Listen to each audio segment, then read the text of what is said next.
Ito po yung gagamitin ng mga idol para di magdampi ang ulan sa Chelsea. Na, di ba, Brad, no? Oh, kailangan siya katingin siya para ano, may sakto sa Chelsea. Ayan, butangan dito sa tunga para magandang paglagay sa ano.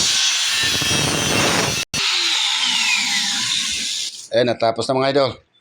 Tingnan ko paano na ibutang yan. Ilalagay dyan para ang ulan, hindi po pasok ang ulan, no? Yan po ang purpose yan mga idol.